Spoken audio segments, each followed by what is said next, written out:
We made it happen. Jimmy was an incredible success. I don't know where he is. I got to find him. Gosh, I don't. Oh.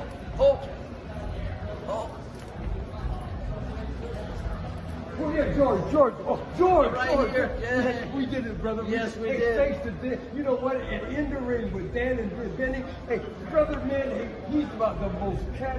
I just love him to death. I love you. Thanks for having me. Hey, you're the best. I'm telling you, brother. In the ring with Dan and Benny. Yeah. We love you. Thank you so much. Dan. Mwah. Oh, yeah.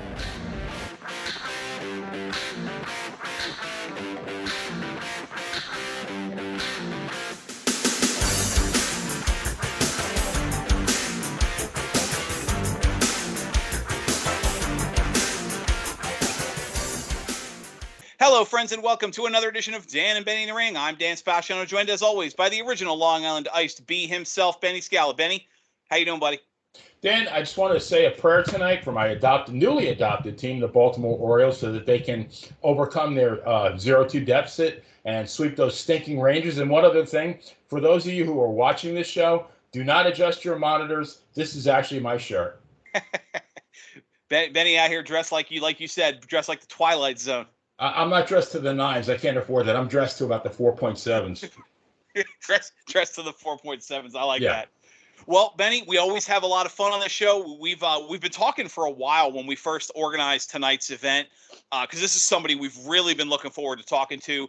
You see the third face on screen. We hear the third voice in the studio. Benny, why don't you tell everybody who we got on the line with us? Absolutely. Dan, we've had so many interesting as well as well-educated guests on our show. Davey O'Hannon, the man with a PhD in professional wrestling, has been our guest on several occasions. But tonight, we actually have a medical doctor in the house. It's an absolute honor and a pleasure to introduce Dr. Harvey Whippleman, who also answers to Downtown Bruno and Bruno Lauer. Bruno, welcome to Dan and Benny in the Ring.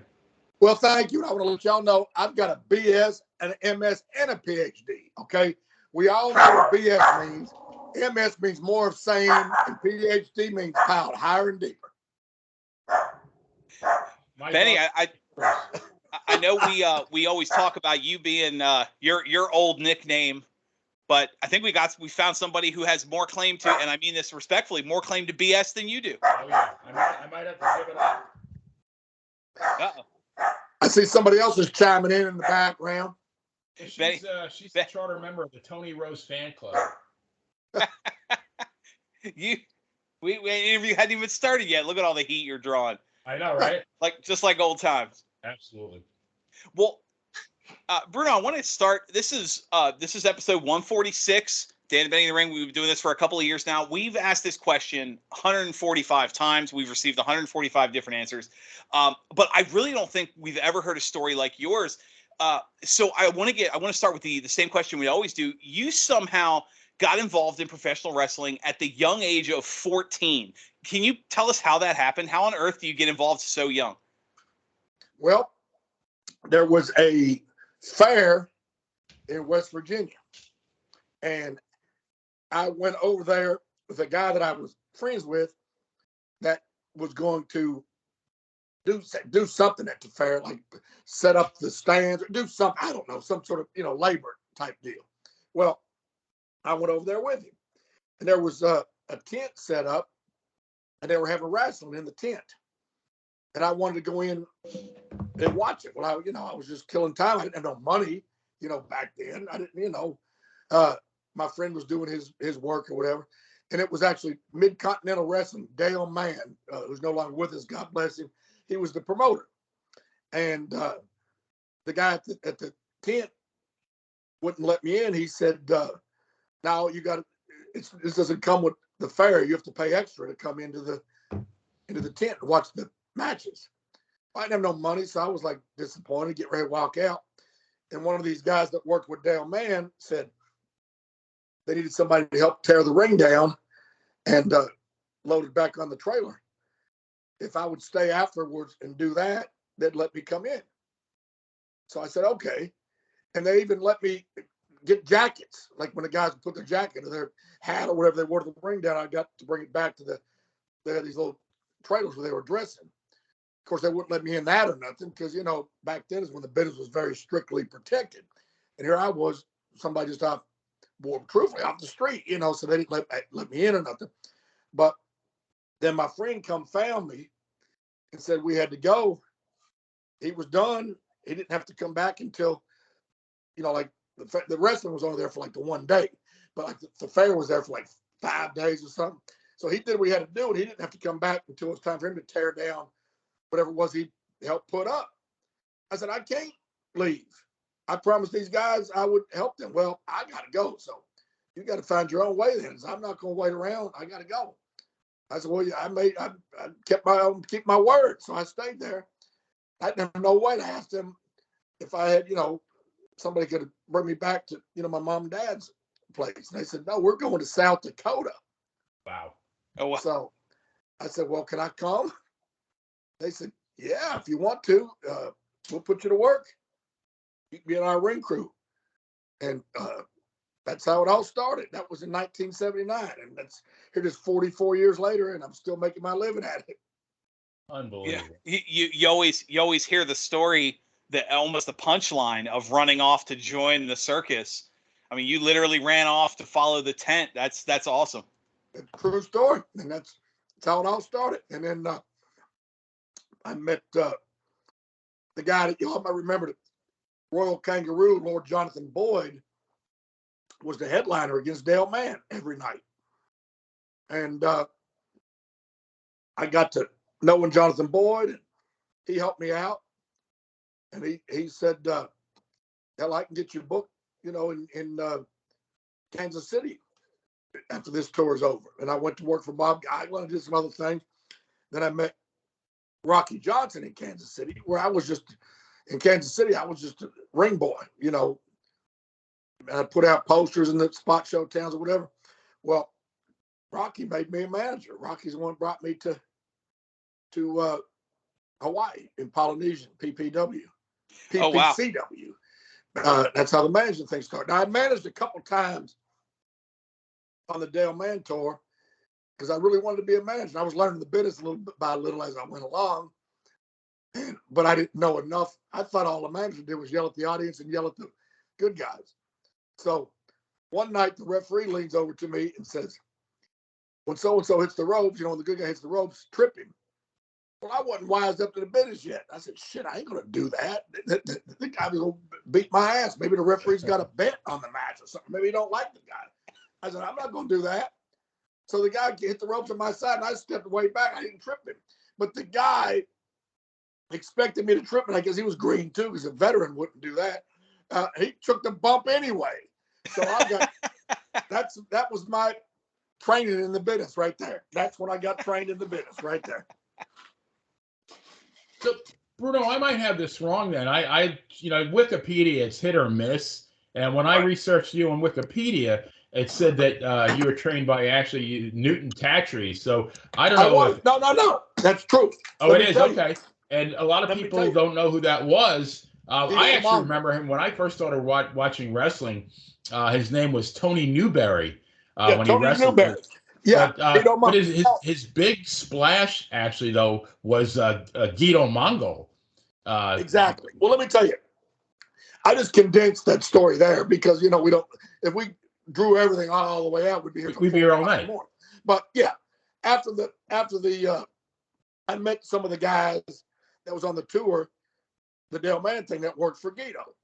They said, okay, Guido's got a wrestling school in a barn in, I forget the name of the town now, but in Pennsylvania. And he said if I would put up the ring and whatnot for him too, that he would train me, you know, teach me the business and whatnot. So yeah, that was in there. But I still wasn't, I mean, I didn't need a lot of money back then because what the hell, I didn't have a mortgage or a car, I didn't have anything. Right. But I went full time in the business, the major territory, which Kansas City was, and then Hawaii. But yes, in the meantime, Guido, I guess, officially trained me, but I was really learning as I went along. Now, he supposedly gave you your first gimmick name, if I got this right, Dr. Leonard Spazinski. Where'd that come from? Guido, because if you remember back then, there was like every generation, kids have different insults or whatever. Back then, if I didn't like you, I'd call you a spaz. Spaz, right? Yeah. So Guido thought if they called me that, the people in the audience, if I was manager, would say spaz, spaz, spaz. It didn't work. It didn't have a ring to it, but that was his idea. I didn't like the name, and but hey, I'm trying to get in the business. I finally realized something I never realized I was going to do for a living. I decided then this is what I want to do. So when I finally got the opportunity to give myself a name as a manager, there was a TV show called Simon and Simon, and Tim Reed, who's the African-American actor that played. I remember him. Yeah, he played Venus Flytrap on WKRP. Correct. Yep. But on Simon and Simon, he was like this cool city detective named Downtown Brown. So I said, oh my, then Bruno's my real name. I said, oh my God, I'm going to be Downtown Bruno from now on. So if I ever meet Tim Reed some way or another in an airport or at a convention or just by happenstance, I'm going to credit him for giving me my career. I think he's still around. Yeah, he's still living. I would love to let him know that I got my name through him without him knowing it. Y'all don't mind me drinking beer and eating chicken wings. That's how I always do my interviews. Go yeah, for it. I watched another interview. You were eating the wings there as well. That's what I do. I've said many times on the show the style that Benny and I go for when we do interviews is if you're hearing our conversations like three guys sitting around at Hooters having a beer. So beer and chicken wings just adds to the feeling of what we're going for. Definitely. I'm Italian. I like watching people eat, so enjoy. Well, so is Dan. Right, gotcha.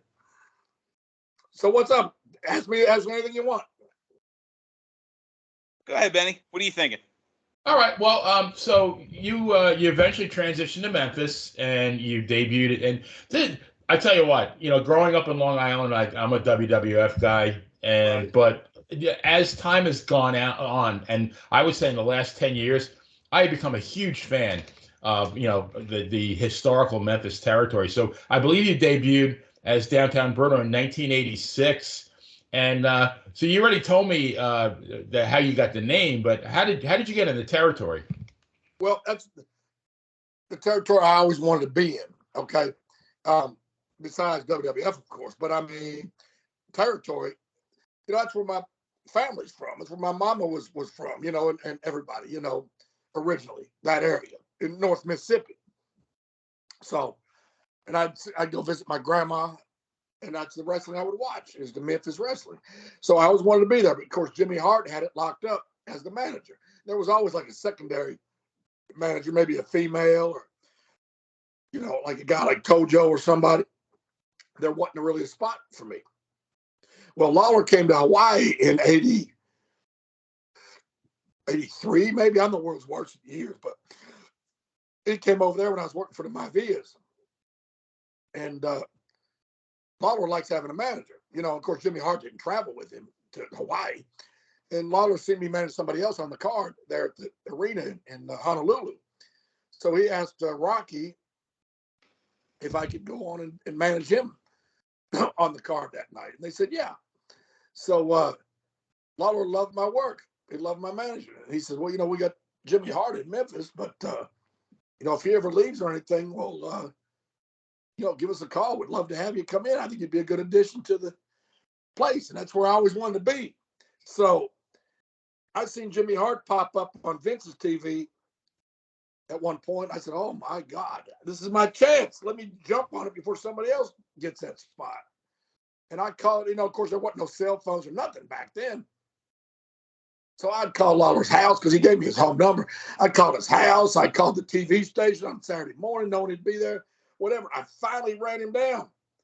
And then Randy Hales, who was assistant booker or the booker's assistant, whatever at the time, gave me a starting date. And then I went there, and I ain't going to pat myself on the back or lie or brag, but I'm going to be honest with you. I got over like $1 million. And I've drew a lot of money and helped draw a lot of money in Memphis. Not by myself. I was surrounded by some great teachers that taught me a lot, and I can name all of them. But I really did draw money because they built up to the point where finally, when Lawler would get to me, it would mean something. So we, it was a great run. And you're what? Like you're all at 21 by then? Something around in there, yeah. Wow. That's amazing. Well, let me actually expand on Memphis a little bit, because the territories, especially Memphis, with our connection to like Jimmy Valiant, comes up a lot on the show. Right. Benny was putting some numbers together for us, and his research showed that Memphis was the 48th rated television market, but somehow the turnstiles, I mean, click, click, click, the fans kept coming in. The Memphis Coliseum every Monday sold out. So kind of a two-part question. One, what was the magic there? Like, what you think made Memphis work so well? And you obviously were praising Jerry Lawler, but there were some other names too. Sid Udy. You mentioned Rocky Johnson earlier. In Memphis, someone who comes up a lot is Jimmy Hart. I was wondering if you could kind of expand a little bit on what made the magic in Memphis, and if you have any good stories from some of the people that really helped you there. Oh, absolutely. I love talking about that. Let me tell you.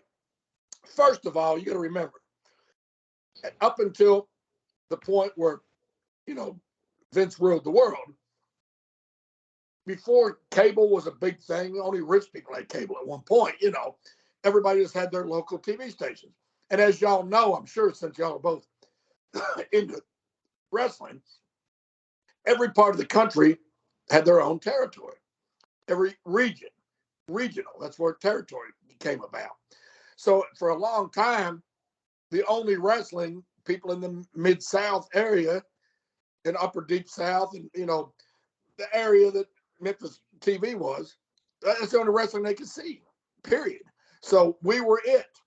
That's why it drew. They didn't have no comparison. They couldn't. So we're going to drive up to uptown and watch WWE. They're coming to town. Or we're going to go, and I don't mention other companies. I'm a WWE guy. I'm just saying some other organization comes in, go see them. No, this was it. And I'm going to tell y'all something. You can look this up. I'm not lying. It's fact. The local Memphis ratings for the TV shows, Memphis wrestling was in the top 10, above Frasier, above Cheers, above Roseanne, above the Cosby Show, whatever the main shows were in, television at that time.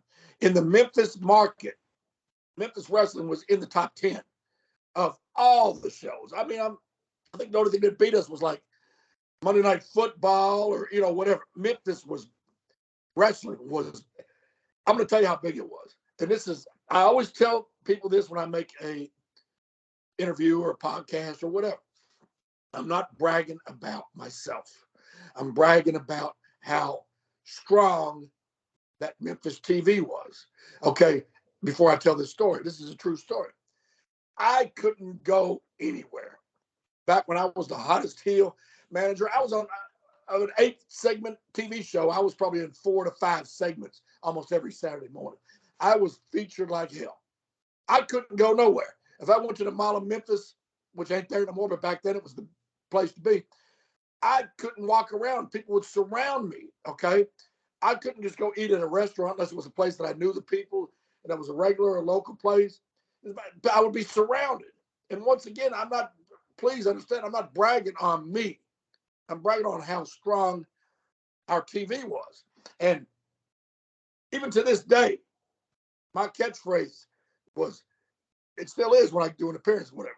It's like Mama says, it bees that way sometimes. And to this day, I might be in a lined up to pay for my groceries or something here, at home. And somebody will say, hey man, it bees that way sometimes. People still remember that.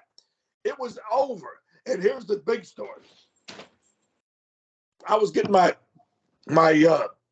tires, something done with my tires at the old Delta Tire on Cleveland Street in Memphis. It's not there no more, but I'll throw this fellow's name in there. A friend of mine named Ricky Winters used to run it. And anyway, I was getting some tire work done. He goes, well, Bruno, there's like 2 cars ahead of you. I've got to finish them before I can get to you. I said, oh, man. I looked at my watch. He goes, there's a Burger King just 2 doors down. Go down there and get you a bite to eat and get you something to drink, some iced tea or whatever. And, come back in about an hour, and I should have you ready to go. I said, okay. I walked down there. Well, about that time, a busload of kids from one of the Memphis elementary schools pulled up. They were on a field trip, or they went to the Memphis Zoo or something, and they came into the Burger King. I was already there, had my food and everything. I was taking my time reading the newspaper because I had to kill time. Anyway, them kids figured out who I was. They went nuts. They did nothing violent or mean or evil. Just they made such a scene that the people from Burger King called the Memphis police for crowd control. And they brought me back, and I ate my food like back in the back, like where the manager's office was or whatever. And I went out the back door back to Ricky's tire place because I was so damn, no, our TV was so damn highly rated, highly watched. It was like, and people laugh at me, people that don't know this, that didn't live through that, which I did. When I say, I know what Tom Cruise and Brad Pitt and those people, John Travolta, whatever, feel like when they go out. Oh, Bruno, you're so full of it, blah, blah, blah. They don't know. That's how it was. Just in this area. I mean, if I went out in, Chicago, Illinois or something back then, nobody would know who the hell I was because I wasn't on TV up there. But it was so strong here in Memphis. I'm telling you, that's the way it was. And that's something that'll never be replicated. I was a big fish in a small pond, and I loved every second of it. Bruno, you just reminded me, we've had Jimmy Valiant on the show a couple of times. Actually, he's our sponsor. But after he turned heel in New York, he said he could not go, and even after that, wherever he wrestled, any of the other territories, he could not, and we're talking in the 70s, he could not go out to eat with his family. He couldn't go to church with his family because that's how real wrestling was to the folks back then. That, I mean, they thought he was a bad guy. He said he never had a car that didn't get vandalized. It's just, I mean, that is how serious people took their wrestling back then. That's the truth. But yeah. Getting back to Memphis, Dan asked the question about the Magic. When you think about it, being that small of a city, though, to pack that Mid-South Coliseum in every Monday night for not even for 6 months wasn't a fad. It was decades. So I mean, what was that? Was Jerry Jarrett the driving force? Was it Lawler? Who as far as the creativity aspect of it, was it both of them together? No, let me tell you.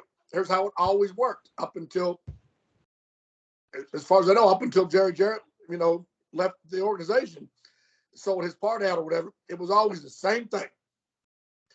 Lawler would book for 6 months, and Little Man, that was Jerry Jarrett's name. Little Man would book for 6 months. Sometimes in the middle of Lawler's booking, he'd let Dutch take over the book. Or in the middle of Jerry Jarrett's booking, he would let Bill Dundee take over the book. Or Eddie Gilbert take over. Well, no, Lawler would let Eddie Gilbert take over the book.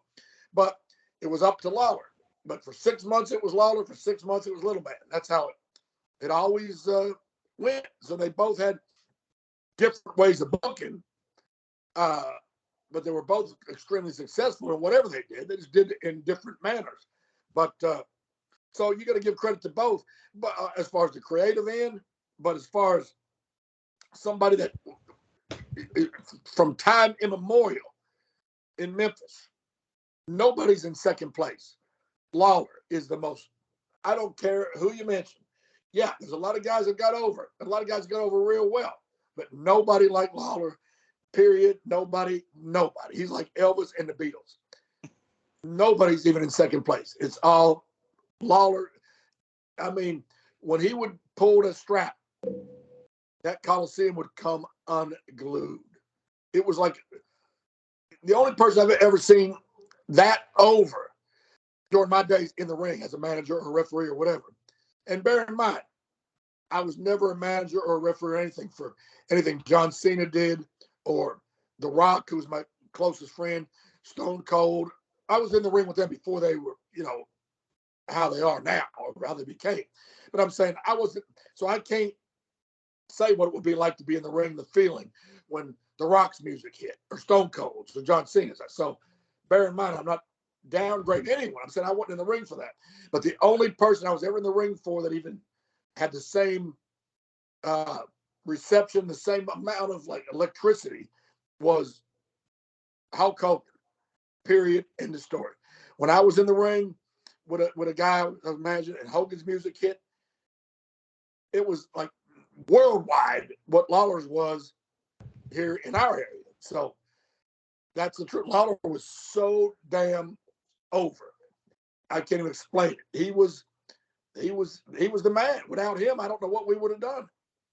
You know, although he kind of vacillated, he kept switching back from babyface to heel, but Right. he was. Now, I grew up in New York, and back in the day, Bruno. Jerry Lawler was. It seems like Jerry Lawler was the Bruno Sammartino of Memphis in terms of the crowd pop that he would get and the adulation he got. Absolutely, absolutely, and you know, but here's the thing. You mentioned before about other guys. Yeah, like I said, Lawler was the man. No ifs, ands, buts, or maybes. But one person ain't enough. You got to be surrounded by a whole group of people that are good. There was a lot of people that were over. And y'all know what over means, but for the listeners, it might not. Over means, if you don't know, somebody that the people love to hate or hate to love, but will pay to see. Okay, that means you're over. You're somebody that matters. You're somebody that's relevant. Okay, we had a lot of people that were over. Myself, you know, I got to plug myself. But absolutely. But Yeah, seriously, though, go for it. Yeah, but seriously, that's why you're here. Absolutely. Yeah, but superstar Bill Dundee was over. Eddie Hot Stuff Gilbert, Doug Gilbert, Tommy Rich, Tojo Yamamoto, Phil Hickerson, Dennis Condrey, Akio Sato, Tarzan Goto. God, I'm not even scratching the surface yet. Tracy Smothers, Billy Travis, Jeff Jarrett. Gosh, I mean, Jimmy Valiant. Yeah, Handsome Jimmy. Yeah, of course. King Kong Bundy when he came through. Rick Rude when he came through. There was a lot of guys that came through, and a lot of us more or less were. Austin Idol, can't forget him. Austin Idol, I seen him last week on an appearance. Yeah, Austin Idol over. Paul Heyman came in as Paul Dangerously. He got over. You know, it's. Oh, I'm sorry. I'm going to cut you off. I thought you were finished. You know, it's funny that because some of those names you've mentioned, we've had the pleasure of talking to. We've talked to family. Benny was telling us, you know, about how like the heels couldn't go anywhere. I remember our interview with the daughter of Bad News Allen. How you had to be real careful about character. But it's funny how everybody we've talked to, either their fondest memories of wrestling seem to come from Memphis, or if they have one regret or one thing they would have changed, they would have either liked to have spent more time in Memphis, or they didn't get a chance to wrestle in Memphis. And it was just it's crazy how the list you just named, you know, if you were to put together top 50 greatest stars, you just mentioned half of them. I mean, some of the best talent ever has come through there. And if there's one thing, love, good, bad, or indifferent, because I'm not going to lie, we've heard not every story we've heard about the faces running Memphis has been positive, but you cannot argue with the just phenomenal eye for talent that they had. Oh, yeah. And I mean, I didn't even scratch the surface yet. I mean, you know, we had the fabulous ones. Steve Kerr and Stan Lane. Steve's one of my closest friends in the business.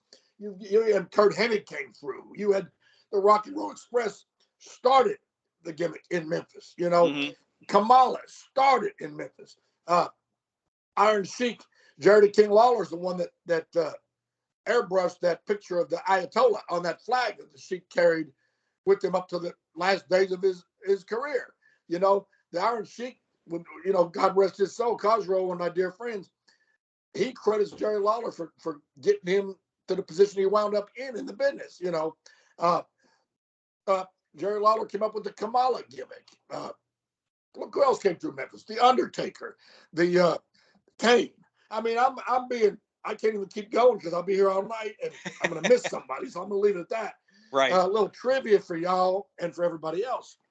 The last match that Mark Calloway ever had in his career before he became the Phenom, the Undertaker, the Hall of Famer, and the legend that he is, and deservedly so is, the last match he ever had before he became Undertaker was in Memphis, Tennessee. I was his manager only that night. I'd never managed him before because when he was in Memphis, Dutch Mantell managed him at one point, I believe, and Ronnie Gossett managed him at one point. But when he came back in for that tournament for the I believe it was a USWA title or one of the titles we had in Memphis. It was a one-night tournament to determine who became the champion. He wrestled Bill Dundee and he wrestled Jerry Lawler that night with me as his manager. And that was the last time he ever wrestled as not Undertaker. So and that's on the YouTube, the match with me managing him against those two, Memphis legends. So that's something I can be proud of. Just out of curiosity, you remember who won that tournament? No, it wasn't us. I know Dundee got disqualified because he rolled, or not, no, he got counted out because I kept interfering in the match. So Dundee rolled out of the ring, slung me against the barrier and was kicking me or punching me or whatever he was doing. And he got lost, quote unquote, lost track of time and, lost the match due to that reason. I know it wasn't us that won, so I can't remember. I don't remember if it was Lawler. I don't remember who it was, but it wasn't us. Well, good thing because he would have been gone, Right. But yeah, that's my Undertaker story. He's a great guy. Get into the WWF. When I do these podcasts, there's always one question that I really look forward to asking, and this was the one. So, and I've been waiting all night to ask this. You mentioned spending time in Kansas City, and obviously some huge names there like Bob Geigel, Harley Race. I believe Pat O'Connor was there for a while. Marty Jannetty. Pat was a St. Louis promoter. Okay. And Marty Jannetty got his start there. But one guy that I have never, like you watch wrestlers and as a wrestling fan for 55 years, I can always usually figure out why somebody gets over or, why they're at the top of the card. One guy I can never get is Bulldog Bob Brown. This is just my opinion. But that guy, he looks like he should be on lane 27 of the Wednesday Night Beer League instead of a wrestling ring. What put him on top? For some reason, Bob Geigel liked him. I don't know why. Nobody else did. Nobody. He couldn't work. His punches looked like they wouldn't break an egg. He couldn't bump. I mean, his talking was terrible. I didn't think his promos were very good. He was a jerk. He was a liar and a jerk. Okay. We were in Fort Scott, Kansas one night, and he was working with Earthquake Ferris, who I was managing. And Bob Geigel wasn't there that night. I don't know who was taking care of the event. It might have been Bulldog that night. I can't remember. But he told me to come up on the apron at one point. He was going to headbutt me and wanted me to get color. I don't like to explain that, so if somebody don't know what that means, let them look it up. But y'all know what that means. Oh, yeah. Mm-hmm. Okay. So he told me to get color. So next day we get back to Kansas City. We had to go do interviews. We used to do the interviews at a TV station on, I think it was Prospect Avenue. I can't remember. But anyway, I walked in and I was all cut up, gaffed up. Bob Geigel was always there for that, producing the interviews. And he says, what happened? And I told him what happened. So when we got to the house show that night in Kansas City, Bob Brown and Bob Geigel called me into the room, and Bob Brown was sitting there. And Bob Brown looked at Bob Geigel and said, I never told him to do any such thing. Because Bob Geigel didn't want me doing all that. And I told him, because Bulldog told me to. He denied it. He lied through his teeth, looking right at me in the eye and looking at Bob Geigel in the eye, and lied through his teeth. He told me, why would I do it without being told to do it? I'm not queer for the blade. I don't care. He was a jerk. Nobody liked him. And he had a nephew that named Kerry Brown. That was a horrible worker and just a goof. He came with a cowboy hat on one day or whatever. Well, that cowboy hat became missing and was never seen from again. I ain't gonna say who did it. It wasn't me. Buried with Jimmy Hoffa. Yeah, there you go. It's like, right. But I mean, he was the Central States champion like 11 times, and like I've watched many a clip on the guy. I'm like, why? I just don't get it. He must have known somebody. Well, Geigel liked him for some reason. That's all I can say. And I love Bob Geigel. it tore me up when they said he ended up with like Alzheimer's or dementia, and then he died. I would have really liked it before he got down, mentally. I would have loved to have a conversation with him again. It wasn't a bad territory, besides that. I mean, some of the, I've seen many a match. Wrestling quality was good, except for him. I agree. We had a good crew out there. When I was there, it was Pork Chop Cash, Rufus R. Jones, Mike George, Janetti, Earthquake Ferris, the Batten twins, who I loved. Brad and Bart, right? Brad and Bart. They were always baby faces. When I came in there, they went right to Rip Rogers, who was doing the booking. Good friend of mine. Just seen him. Previous guest on our show, too. Great guy. And they told Rip, we want to turn heel. We want Bruno to be with us. And that's what happened. And I traveled with those guys the whole time I was in that territory. And I loved those guys. We lost Brad. We lost Brad. I got his obituary on my wall somewhere, but we lost him like, I'm the world's worst for years, like I told you. I believe it was like 5 years ago or something. I got so much, I don't know what, but yeah, he was a great guy that tore me up when he passed away. Well, Benny started that. He mentioned your, he wanted to talk before your transition to the WWF. I want to kind of get into that. I believe it was 1991. You would have been all of 26 years old. So kind of a two-part question there. So you transitioned to the WWF. One, who was responsible for getting you in? And two, why did you change your name to Dr. Harvey Whippleman? Did that have anything to do with Bruno Sammartino? No. I didn't change my name to it. WWE did. F.E., it was right back then. But, Bruno's my real name. I can show you my birth certificate. So they can't copyright that. And that's simple as that. So they came up with that other name, which I didn't care. As long as it said Bruno Lauer on the pay stub, I don't give a damn. Right, exactly. So, and I give that credit to Sid. He heard that they were wanting to get, at that time they were using lots of managers. Damn near every heel had a manager, even some of the baby faces. So Sid got me to try out. And Sid opened the door for me, and I'll be grateful to him from now on. And when I got there, Vince McMahon, great guy. Pat Patterson, God bless him, great guy.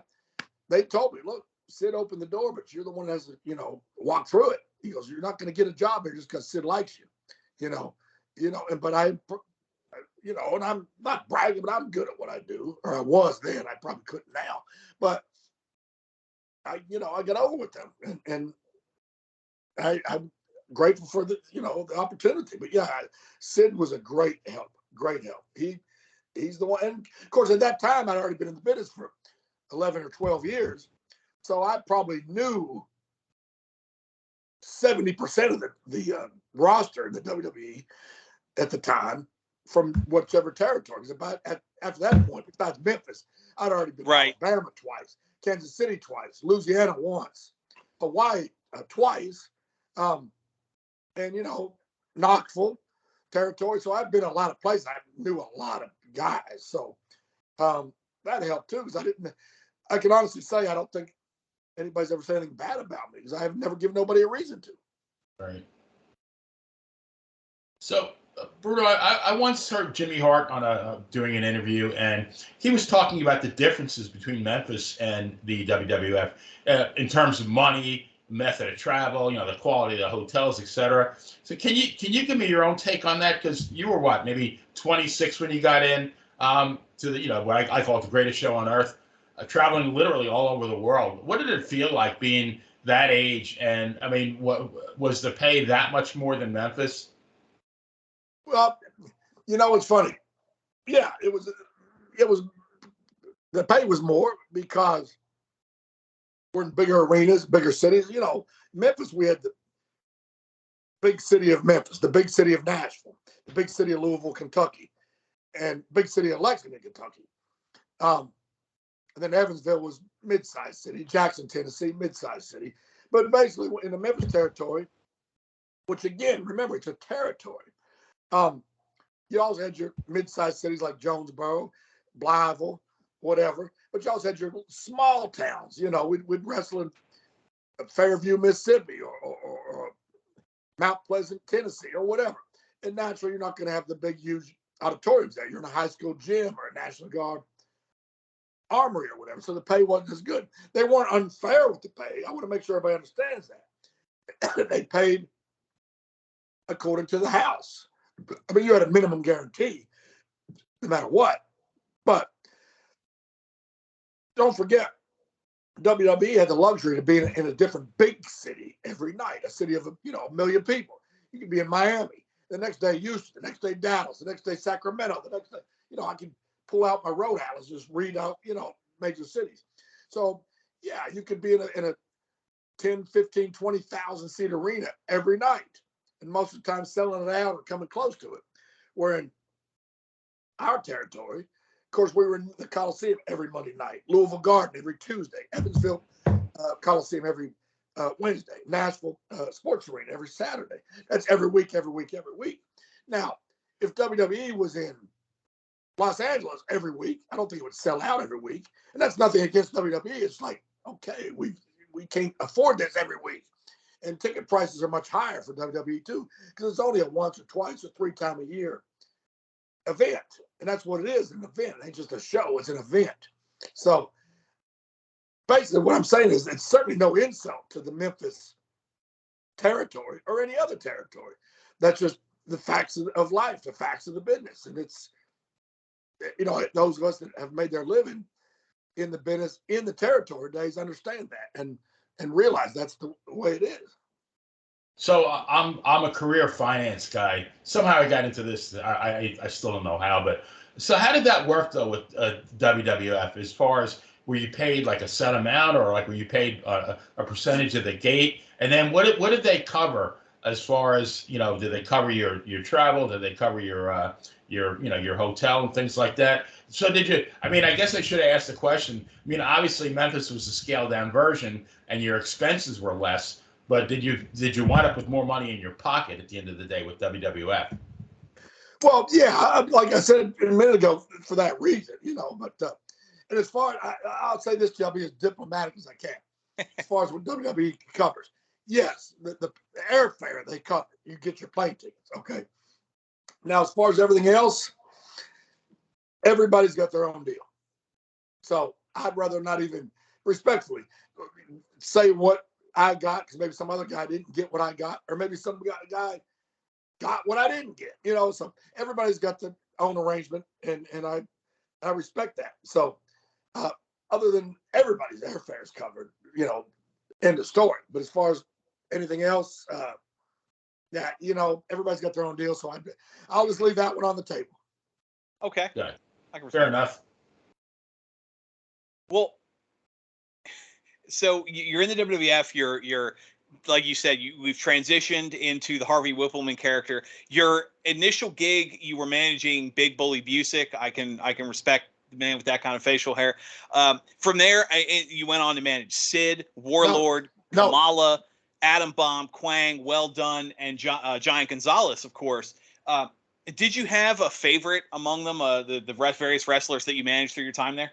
Yeah, well, when I said no, I wasn't correct. I was saying order-wise, it was it was Busick, then Warlord, then Sid, then Kamala, then Gonzalez. Let me think. After Gonzalez was Adam. After Gonzalez was Mr. Hughes. Oh, okay. Okay. After Mr. Hughes was Quang. After Quang was Adam Bomb. Or it might have been vice versa, but either way. Then it was Well Done, which was Steve Dahl and Rex King. And then it was Moolah. Then it was Bertha Faye. Oh, Ronda Singh. Mm-hmm. Yeah. But you know what kills me? Let's see. Of all those people, Busick's dead. Gonzalez is dead.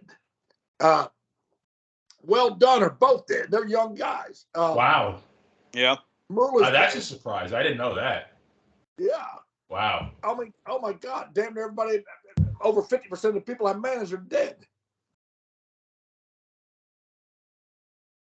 God bless them, even the ones I didn't like. And I mean that. Even people in the business that I didn't like. I'm never happy when I hear they died. Yeah. I'm not that way. I mean, that's just not me. I'm a Christian, Roman Catholic. Behind my house, the fence behind my house abuts to Sacred Heart Catholic Church here in Walls, Mississippi, where I was baptized. So, yeah, I hate it when somebody dies, even if I didn't like them. And there's a whole lot I didn't like. Two Italian boys here. And I'm not going to mention none of them because why would I justify that? Plus, I want to keep this positive and upbeat. I don't want to start thinking about people I don't like. No, I get it. So, Bruno, everybody thinks of Downtown Bruno and Harvey Whippleman as the prototypical cowardly heel manager.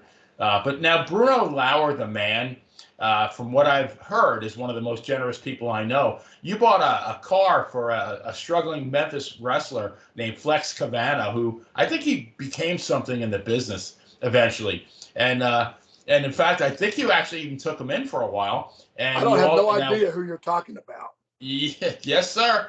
And you also actually, I heard that you assisted Giant Gonzalez financially after he left WWF, and he suffered some financial setbacks in Argentina. I saw a clip on Sunday that actually brought tears to my eyes. It was The Rock presenting you with a brand new Ford F-150 truck in gratitude for everything you've done for him. And, I think all of this is a great life lesson. When you do something for someone, at the time, it might be very small to you, but at that time, it may mean the absolute world to that person. Right. And, and you never give to get back.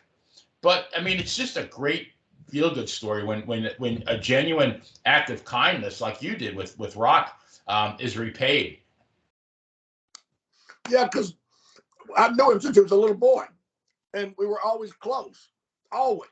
And when he came to Memphis, starting out wrestling, I refereed 90% of his matches, and I would talk to him in the ring and help him. I'd tell him, don't do that, do this, do that. I'd help him. I remember he'll tell you, friend or no friend, it was business, and I was in there to help him. Like, for example, if a guy was kicking his leg for 5-10 minutes, and all of a sudden Rock was making his comeback, or Flex at the time was making his comeback, he'd be like running the ropes. I'd say, hey, dumbass. All of a sudden you're Superman, your leg don't hurt no more. Then he'd start sounding his leg again. And he would laugh. We'd laugh in the back about it. Remember one night we were in Nashville at the fairgrounds, and PG-13, Jamie Dundee and Wolfie D were out there wrestling. Dwayne was at the table signing autographs. So he came, Randy Hales went and got him and said, hey, you ain't supposed to be out there signing when there's people in the ring. Get back here, get back here. And he started giving him a hard time about it. He goes, tell him, Bruno, tell him. And I said, ah. And Dwayne laughed. And Randy goes, both of you, get out of my dressing room. I said, okay, let's go. And we left. So I'm sure you've heard this question before, but I'm going to ask it anyway. When you first saw him, now obviously, I mean, I know you're not going to say that when you first saw him, you thought, man, this guy's going to be, the greatest movie star in the world someday. But right. What did you think of him as far as his talent and his desire when you first saw him? Well, don't forget, when I first saw him, he was like 10 years old or whatever. I knew him since forever. He first moved in with me when he was 14. So there was no talent to see then. He was just a guy that was taller than me and bigger than me and had a mustache that would drive me around where back then I had a little bit of a drinking problem. I was getting in trouble for it, even went to jail a couple times. I still drink my beer, but that's all I do. What brand is that, by the way? I mean, I've been meaning to ask you. I've got Miller Lite tonight, but I drink Miller Lite. I drink Coors Light. I just drink regular, 9 to 5 beer. I don't drink. You mean it's not a Downtown Bruno ale? No, Downtown Bruno just wants to do is just relax and not do nothing extra. Yeah, probably lose money at. but no, anyway, yeah. When he first, now, just jumping ahead or back to the question. Yeah, when I first knew him, he was just a kid. He wasn't in the wrestling or whatever. But when he came to start wrestling, yes, you're right. I ain't gonna sit there and lie. Oh, I knew immediately he'd be the best. No, he was obviously very talented, very athletic, good-looking guy. I knew he definitely had the potential to be, somebody that belonged in our profession. But did I see him going to the heights that, that he rose to? Not instantly. As time went on, you could definitely see it coming. But not just me, everybody could see that. But no, not at first, no. I didn't. I mean, I knew he'd be in our business and do well, but not to the point that he did, that he's definitely, without doubt, in the top 10, if not the top 5 Sure. of all time, as far as drawing money and getting over. There's no doubt. If anybody says different, they're wrong. Now, who came up with the name Flex Cavana? I have to know that. He did. Did he really? Wow. Yeah, it was his idea. Well, we talked about, I mean, obviously you've got some great stories about things you've done for others and the accolades you've given to others. I want to talk a little bit about an accolade you had. Obviously, to most of our listeners and especially some of the younger fans, anyone under the age of 40, you're most known for your tuxedo match with the Fink, which classic stuff, by the way. Absolutely love it. And I'm usually not a fan of some of the more the side types, but you were actually the Continental United States heavyweight champion. You won the title according to the law. Junior heavyweight. Junior heavyweight, excuse me. You won the title September 22nd, 1989. Can you kind of tell the story about how that happened? Yeah, we were in Knoxville, which was part of the Continental Territory at the time. And the title somehow became vacant. That, I don't remember why. Maybe the guy that had it quit or got fired or whatever. I don't know. It became vacant. So I remember it's vague to me, but roughly, Ron Fuller, who ran the Knoxville end of the territory, said something about, I'm talking about on TV, whatever, why. Well, this championship's held up. And I came out there and said, well, you should just give it to me. I deserve it, blah, blah, blah, whatever. He goes, no, I'm not just going to give you this championship, but I'll let you earn it. And then Butch Cassidy, the midget wrestler, came out. I don't know if that's politically correct now, the little person, whatever. I don't know. I didn't say it to be, I don't know. But at that time, midget, he came out and attacked me and was beating me up. And then we had a match, and I somehow won the championship from him. And I kept it up until Continental closed his doors, I believe. But that's how that happened. And Butch Cassidy, great guy. I loved the guy. I think he still lives up around Knoxville. But he was a midget or a little person or whatever you want to call it. And whatever people want to call it, I respect that. I just don't know. But anyway, he didn't wrestle or work in the midget style. He didn't do the funny, kick you in the butt and run away and bite your nose. He wrestled just like a regular sized person. And he was stiff. I mean, he would clock the hell out of me in the ring. But we had regular matches. It wasn't midget matches, But yeah, that's how I became the Continental Junior Heavyweight Champion. Nice. So there's one more thing I have to know. So I found this video, and I know you, besides being a manager in Memphis, you're also a referee. I found this video on YouTube, which I absolutely love. It's called When Downtown Bruno Attacks. Can you tell our listeners what that's all about? They have to watch that. It's mandatory. Yeah, every single podcast I do, they bring that up, and they usually plug it in so people can watch it.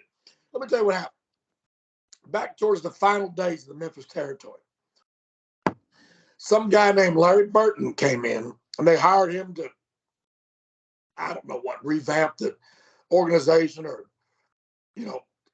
streamline it or save money. I don't know what the hell. He did a horrible, piss poor job. Let's put it like that. But anyway, first thing he did was he came in. Dave Brown, Lance Russell had already left I think he went to work for the Turner, organization or whatever at the time.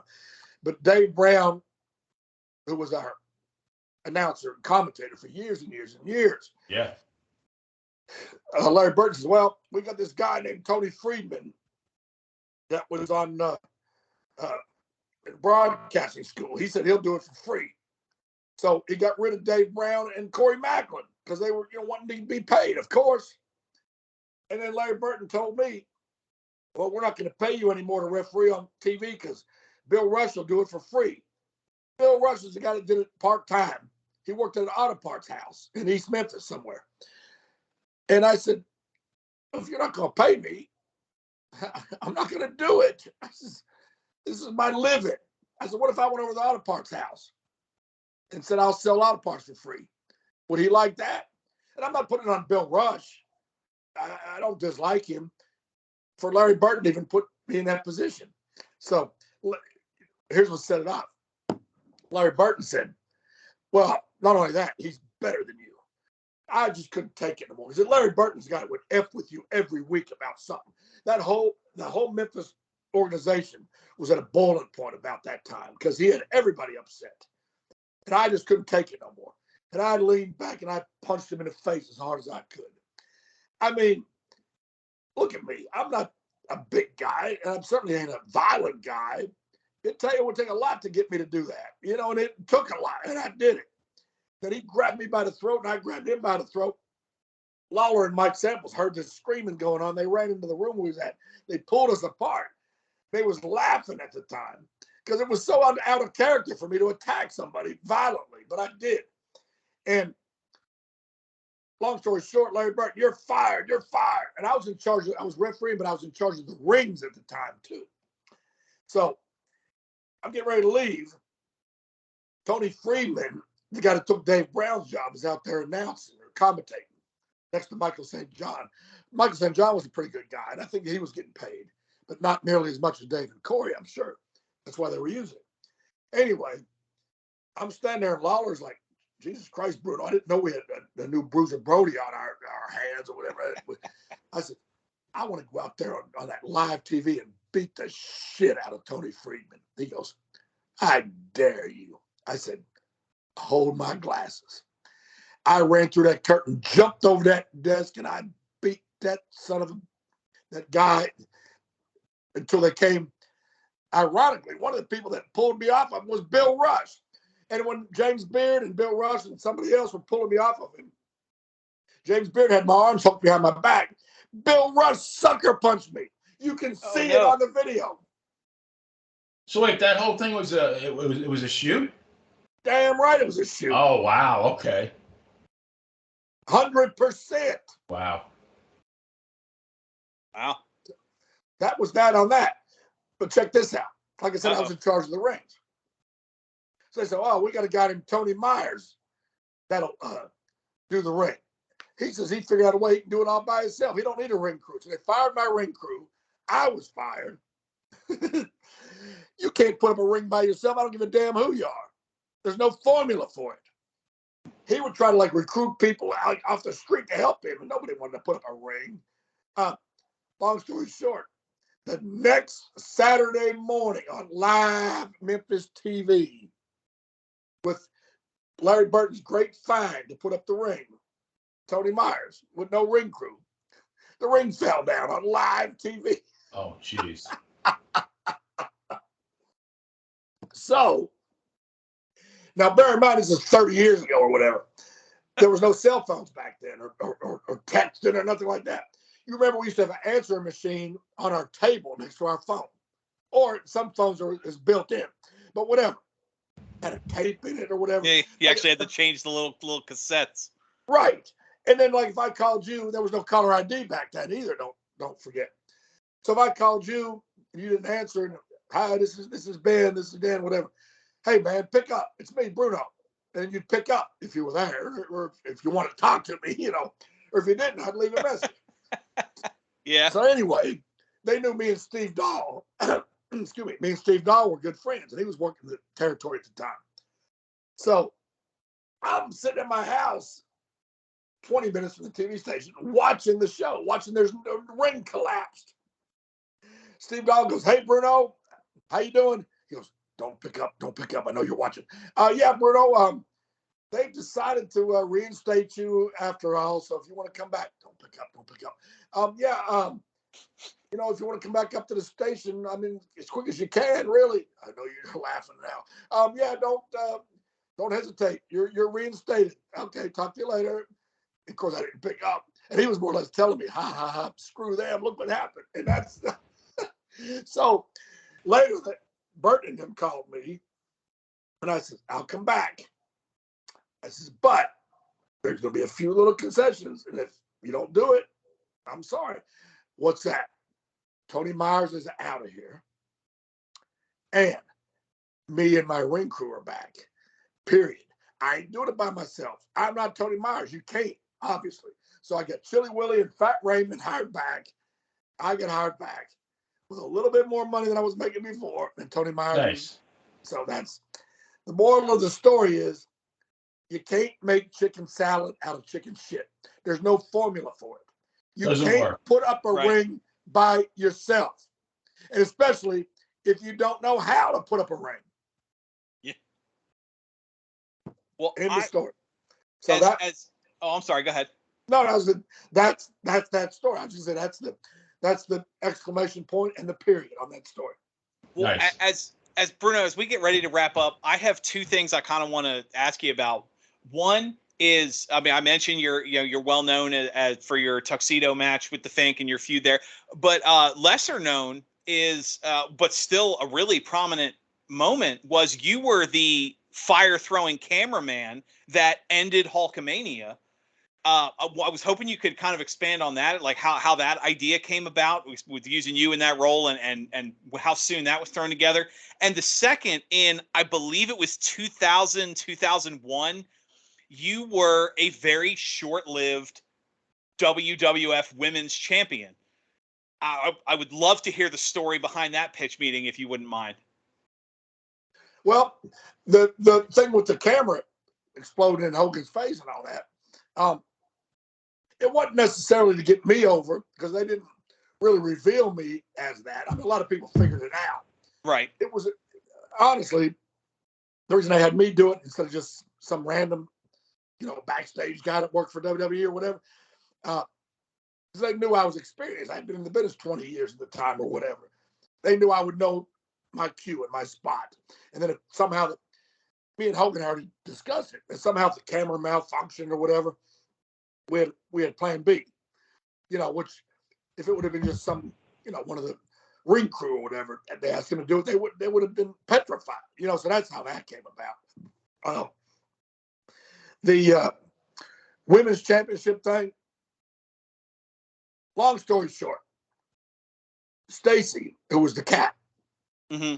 who was my best friend, Jerry King Lawler's wife, Lawler, right? They had put the championship on her. But they wanted it on Jacqueline, Jacqueline Moore, who's an athletic, stout, right, tough girl. Okay. Stacy, great girl, beautiful girl. We've always been friends. I have nothing bad to say about her. But in all honesty, she wasn't a wrestler per se. Okay.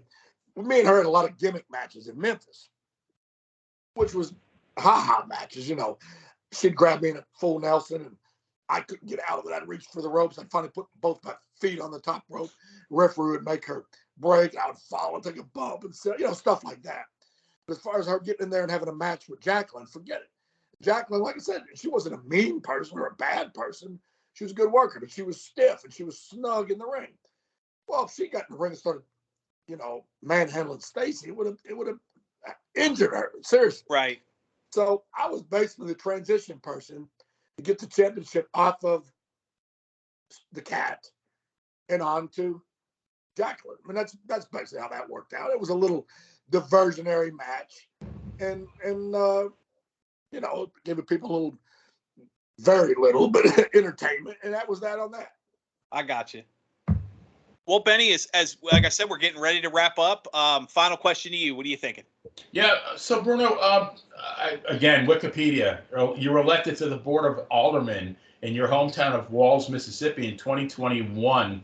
So the question is, could we possibly see a Bruno Lauer presidential run in 2028? And if so, can Dan and I serve on your campaign crew? Fellas, that is out of the question because I ain't going up there for that. There will be another run in 2025 for alderman here in Walls. That's as far as I want to go politically here. We'll still volunteer for that. Hey, I would love it if you would. I'm going to tell you this. When that time comes, I'm going to need all the publicity I can get. And just like I said about Memphis wrestling, I'm going to say it about here in my hometown. I love being a big fish in a small pond. You know, I've been swimming with the sharks my whole career. And I don't want to go to Washington, D.C. because that's the shark tank. You know, you think Mark Cuban and them are the shark tank? Go to Washington, D.C. That's the shark tank. I ain't going. There you have it. Well, Bruno, final thought to you. I know we were talking before we got to recording. You're not active on social media, but there is plenty of between YouTube and Facebook. There's a lot of Downtown Bruno, Harvey Whippleman stuff out there. But I want to end this with you. Not really a final question, just more of a final thought to you. If you can't say yourself, Mount Rushmore of wrestling managers. You know, here's what's funny. Like I see all the time. I don't have no social media, but I do look at websites and, you know, whatnot. And I always asking people, Mount Rushmore of wrestlers, Mount Rushmore of managers, whatever. And I can honestly say this, and my Bible's in the other room. If it was right here, I'd put my hand on it, let you see it. I think asking that about a manager, Mount Rushmore, a wrestler, whatever, it's impossible. There's too many guys that were too good to narrow it down to 4. As a manager, as a wrestler, as a color commentator, whatever. I can't do it. There's too many. And I would be insulting ones that, you know, like if you ask me the wrestling ones, I mean, Jesus Christ, Jerry the King Lawler, Dusty Rhodes, Bob Armstrong, Robert Fuller, The Rock, Stone Cold, John Cena. I mean, I couldn't do it. And as far as managers, I couldn't do it either. So many great ones. Bobby Heenan, the Grand Wizard, Jimmy Hart. Like I said, I can't say myself, but I mean, I'm sure I would be on somebody's list, maybe. You know, it's right. But no, I can't narrow nothing down to 4 people. And I think it's a fool's errand when people try to. I mean, look, who's the best worker? I don't know. Jerry the King Lawler, Jake Roberts, Magnificent Morocco, Greg Valentine. Well, There's so many. Yeah. Yeah, I can't do it. And I think I wish they'd stop, to be honest with you. I wish they'd stop asking people to do that because I think it's an unfair question. And I'm not directing it to you, Dan. I'm just saying in general. No, I get it. I can respect that. I know we bring it up a lot, usually when we talk territories, because, you know, like you said, there's so much global talent through the years. But even, I mean, when you went through Memphis, you mentioned 20 names that could go on half a dozen all-time lists, different all-time lists.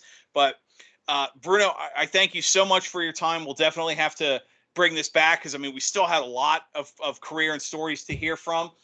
Again, like I said, anybody out there, you don't have your own social media, but your YouTube, Facebook, there's all kinds of pictures, events, Let me say this right quick. Go ahead. Before we go, can I, if you don't mind, I'll say this. Absolutely, go for it. One of my dearest friends, Daniel Jones, who he wrestles, and he has a wrestling school in East Tennessee. Dangerous Dan Matthews. It's called Net Pro Studios. Great guy. He runs a Facebook page for me. It's called Downtown Bruno Bookings and Appearances. Anybody wants to bring me to make an appearance or do a signing or be a special referee or something, contact me through that site, Downtown Bruno Bookings and Appearances on Facebook. And then finally, this shirt I'm wearing, now the shirt that's for sale on Pro Wrestling Tees says, I'm a Downtown Bruno guy. There's also another one that says Downtown Bruno, Memphis, Tennessee. Mama says it bees that way sometimes. That's on Pro Wrestling Tees. Nice. So if anybody's interested in booking me or seeing where I've been, check out that Facebook site my friend Dan runs. And if you want to help me out with this, because I'm going to use that money towards my campaign in 2 years for running again for alderman. There you go. So yeah, Pro Wrestling Tees, just look up Downtown Bruno, and I would appreciate it. Okay, Downtown Bruno, Pro Wrestling Tees. Like he said, the Facebook page is Downtown Bruno Booking and Appearances. And if any of our listeners, fans on YouTube, are in Tennessee, we're recording this October 10th. October 13th, Bruno, you're going to be one of the guests at the Legends of Memphis Wrestling event. Memphis University of Memphis football is sponsoring, so check that out. A lot of good names. I saw that poster floating around about a week ago. You know, Jerry Lawler, obviously, some of the better names from that era. So check up, like you said, check them out. ProWrestlingTees.com, Downtown Bruno, for the original Long Island Iced Bee, Benny Scala, for Downtown Bruno, and who maybe one day might run a little higher than Alderman, but who knows? I'm Dan Sebastian. Have a good night, everyone, and we will see you. We will see you next time we're in the ring. It's like Mama says, it bees that way sometimes.